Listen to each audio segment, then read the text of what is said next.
Hey, how's it going, everybody? So this is part two of the what the Lord showed me concerning Donald Trump and the day of the Lord.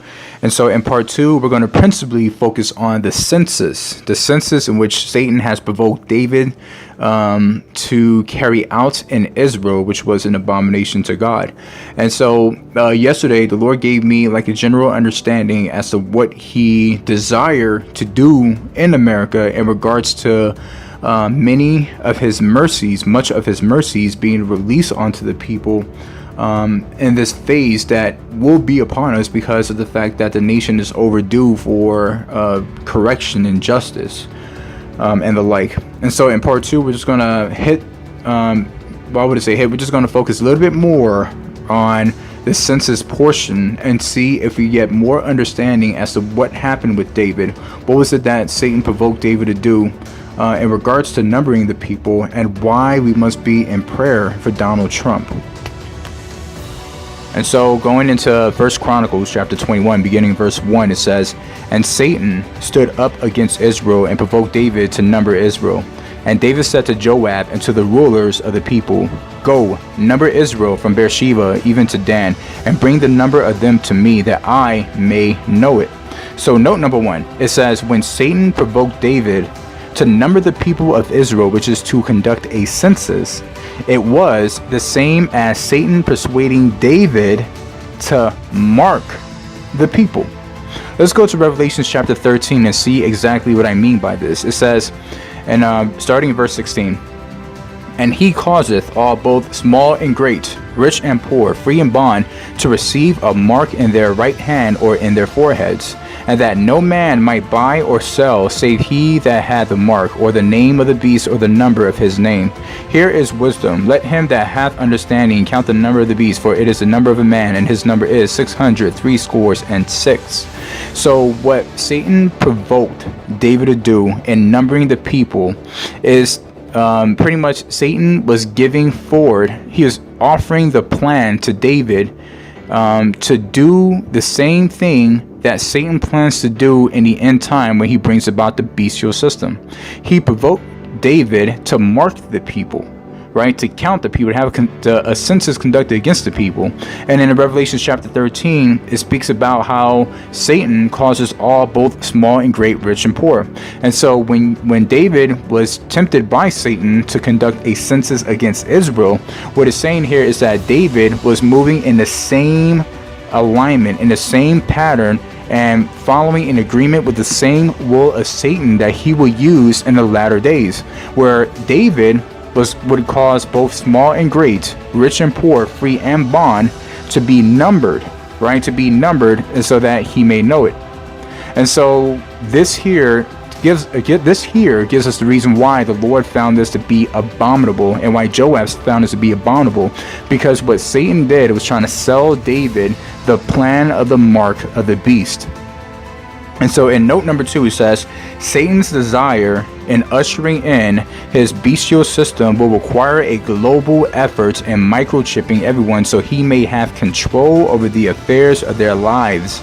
What Satan attempted to do with King David is sell him the big brother idea by carrying out this census. Hint the phrase in scripture. When we go to the scripture, looking at the last sentence in the scripture, it says, "And bring the number of them to me, that I may know it."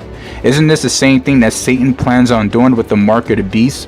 He will have everybody numbered. He will have everybody marked so that he may know who it is that he has control over. And in note number 3, it says, Donald Trump, with his concerns on national security and the growing immigration issue, may open up the possibility to microchipping its citizens so he may know what is going on. Now, the thing is, we have to understand that Donald Trump is just a mere man. You know, he is not trained up and schooled in the ways of biblical prophecy, maybe not even on the foundation of Christianity. And so in his mindset, and his thought process as to what he may want to do to increase the national security of America, he may think that it is a good idea to microchip the people or have people carry around RFID, identification cards like national IDs or whatever, some form of means to say that to microchip the people, to have a chip on people so he may know the conduct of the people at all times and the whereabouts about them. Because we know that one of the biggest driving force with Donald Trump is to deal with terrorism in America, is to deal with growing immigration in America and the like. And so he is all for increased surveillance to capture these, terrorists.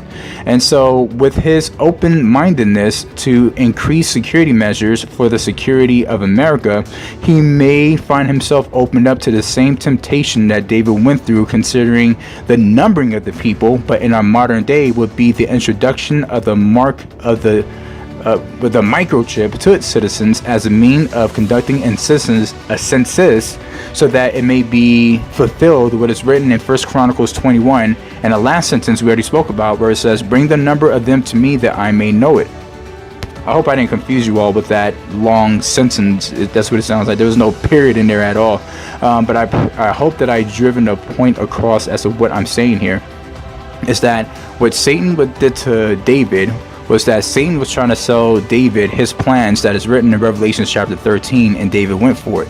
And so there's nothing here that says that David were not trying to sell that plan to Donald Trump again, and causing the same kind of result that we've seen occur with David. All right, let's move over to verse number 3, and it says, "And Joab answered, The Lord make his people 100 times so many more as they be. But my lord the king, are they not all my lord's servants? Why then doth my lord require this thing? Why will he be a cause of trespass to Israel?" So Joab was the righteous counsel unto David to try to persuade David not to go through with these plans. And so let's read note number 1 that I put in here. And it says, Joab's response to King David as he sought to persuade him was this. Pretty much I paraphrased what he was trying to tell David concerning this census that David wanted to carry out. And it says, "David, you do not need to worry about the affairs of the people in this tyrannical fashion you seek to do.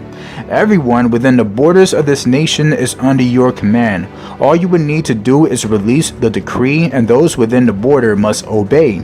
So to number the people for the purpose of controlling the details of their lives in this fashion is sin." So this is what pretty much Joab was saying in verse 3 when he says, "The Lord make his people 100 times so many more as they be." So he's saying that, hey, there's a great multitude of people here. And so he says that, and with these people, my Lord, are they not all your servants? So he says that you don't have to worry about how many people are in a nation. You know that we're princes. You know that we have both the native and the strangers in here. But you also must understand the authority that God has given you, that you have charge over them. You don't need to number them. You don't need to know what is going on in the details of their lives, because they know you are the king, and they know what you say must be brought forth. And it must be enforced, and that whoever does not enforce it, there are people that has been put in place to make sure that justice is carried out. So why is it then that you want to go with this tyrannical method to go ahead and mark the people, to number the people, so this way you can have even more of a tighter grip, a tighter control over their lives? This is sin. And so in note number 2, it says, "With this same cause, if Donald Trump is faced with a similar situation concerning microchipping its citizens for security reasons, there will be godly people like unto Joab that will rise up and tell him what the Lord has to say about this." And we know what the Lord has to say about this is written all over Scripture, especially in the book of Revelation concerning the mark of the beast. And moving on to verse number 4, it says, "Nevertheless, the king's word prevailed against Joab. Wherefore Joab departed and went throughout all Israel and came to Jerusalem. And Joab gave the sum of the number of the people unto David, and all they of Israel were 1,000,000 and 100,000 men that drew sword." So there was a large multitude of people, a great number of men of age, of men of warfare status. Right? This is just Joab numbering the people and finding out that yes, there's a great number of people in your kingdom, and we have the proof in detail because they came and been marked. And moving on, it says, and Judah was 410,000 men that drew sword. And so in note number 1, it says, King David refused to listen to godly counsel and ignorantly agreed with the plan of Satan and his pride and forced the people to be marked, or shall we say in a latter day, microchipped, right? So they weren't not physically marked, but they were registered. All right, so using a microchip method would be another means to register the people. And so in the time of King David, they would go to their place that they're commanded to go to and sign in. They would like have their names written in the book, in the scrolls at the time. Well, today, if you get microchip, that's the same thing as having your name written in those scrolls as you're being numbered as the census is being carried out. And next we are at verse number 6, and it says, but Levi and Benjamin counted he not among them, for the king's word was abominable to Joab.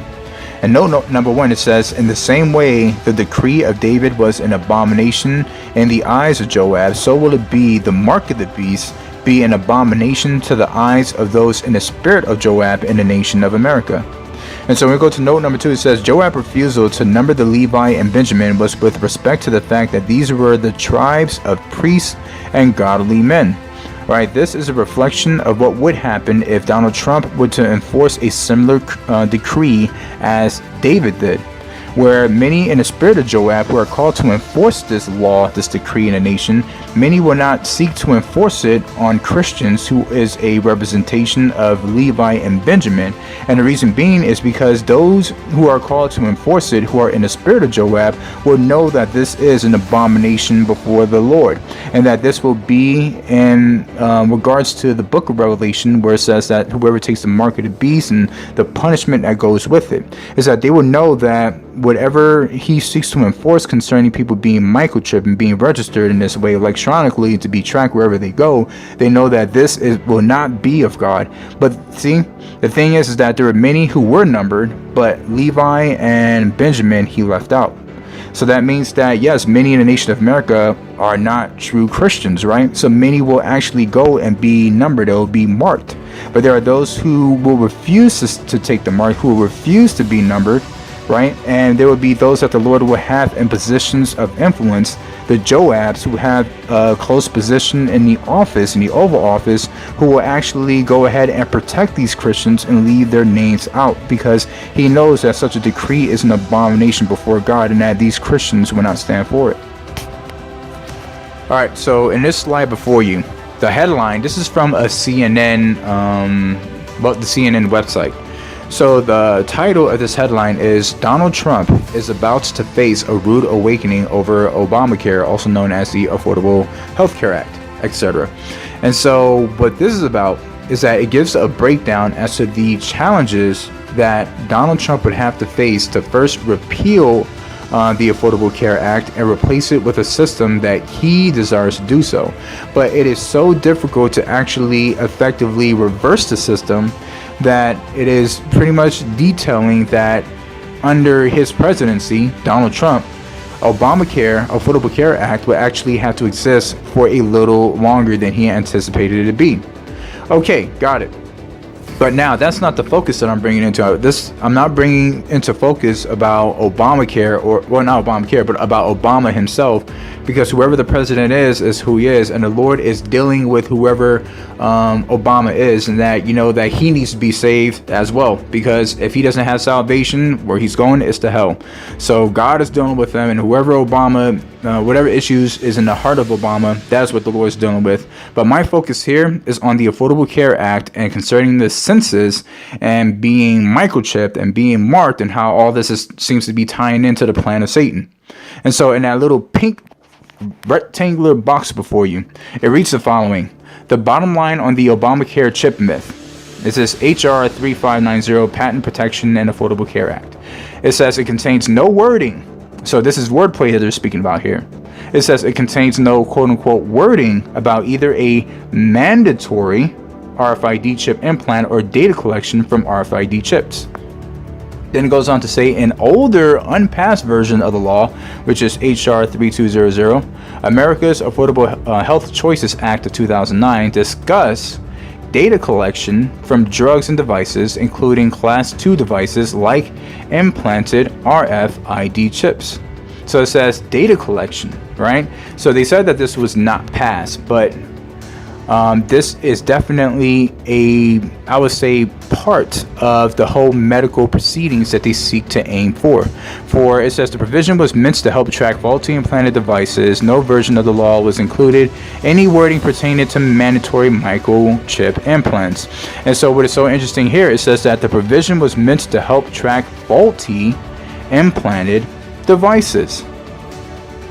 You see the big issue there, the word there. It says the provision, which means HR 3200, was meant to help track faulty implanted devices.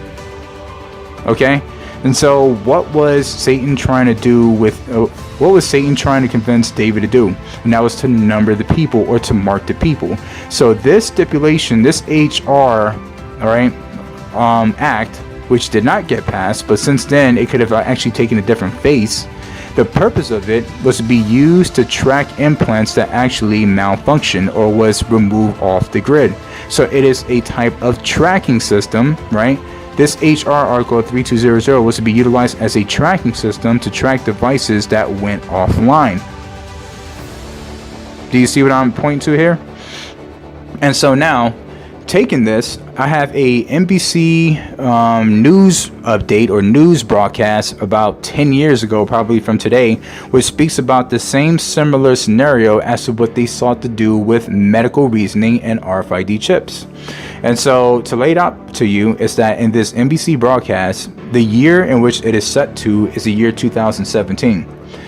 Chances are President Trump, right, the elected president Donald Trump, will be the president of the United States in 2017.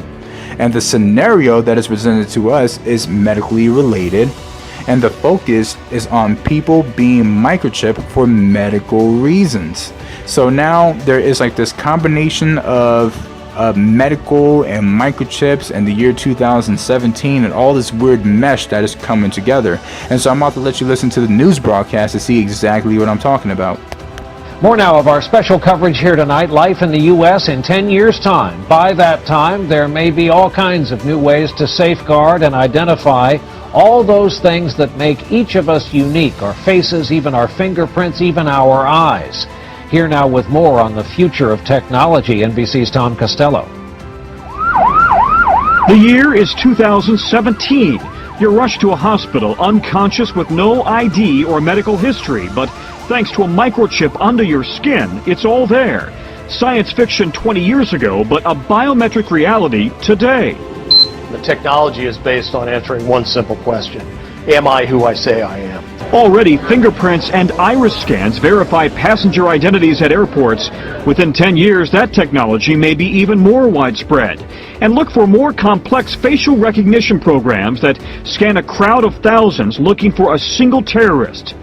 Today's facial recognition software starts with the eyes, then it maps out the contours of the face and compares that against a database of millions, a database that's growing by the day.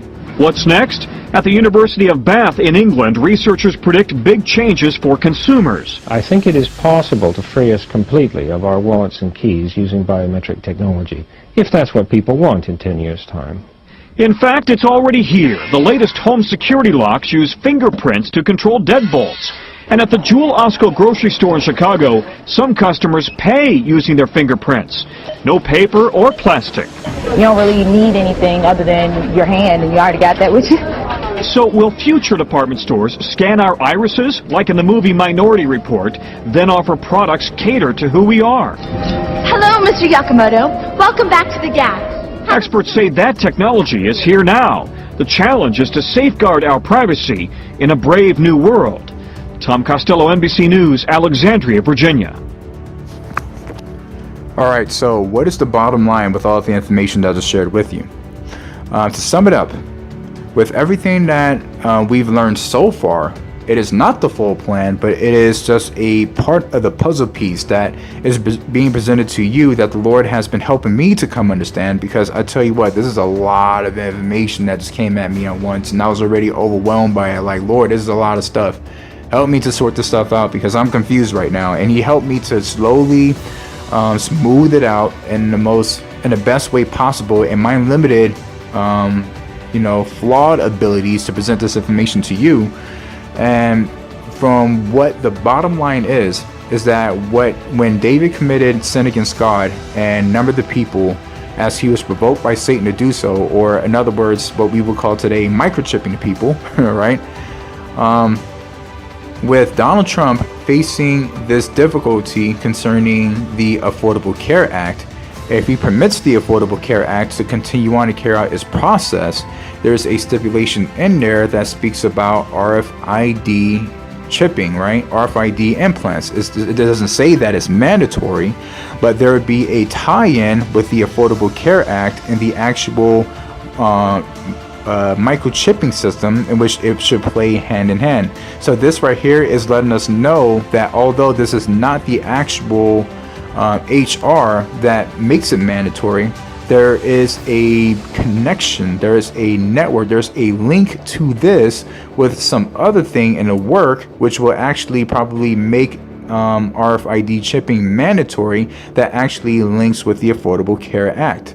And now, with Donald Trump unable to immediately repeal Affordable Care Act, if he actually agrees with this system, to agree with what is in here, the articles that is in here, means that he will also agree with the RFID, the census, the marking, the marking of the numbering of the people in which David have committed. He would be in a position to compromise and agree with that plan in the same way that David agreed with the plan of Satan. And so, by the way that things are looking now, if Donald Trump is not cautious in the way he proceeds, concerning the microchipping, I keep confusing the words together, whatever, the microchipping of its citizens in support of whatever he believes is best for America, if he is not careful in whatever decision he makes, he may actually bring about the end time judgment on America. So this is what the bottom line is, what I'm pointing towards, is that we need to pray that he will be humble, that he will listen to wise godly counsel concerning what's the heart of the Lord in this situation. Because right now, Donald Trump seems to be in the perfect position, perfect scenario to actually be provoked by Satan and to have the people numbered and therefore transgress against God, and in being faced with one of the three choices of judgment upon America. And so this is what I was trying to really drive home in part 2, and I pray that I was able to elaborate on it and make it more understanding. But if you got confused in anything that I told you, feel free to go ahead and inbox, just comment down below, and I could just go ahead and try to elaborate on whatever you might have forgotten. As I said before, I am not a perfect person. I am still flawed like anybody else. I try the best of my ability, my limited thinking capacity, to bring this information to you in the most simplified and clear fashion as possible. But anyway, this is all that I have to present to you guys this day, and I pray that the Lord has blessed you in hearing this message. May you continue to pray and intercede for this country, because in the time that we are in right now, it is much needed. I love you all, and may God continue to keep you all covered in the blood.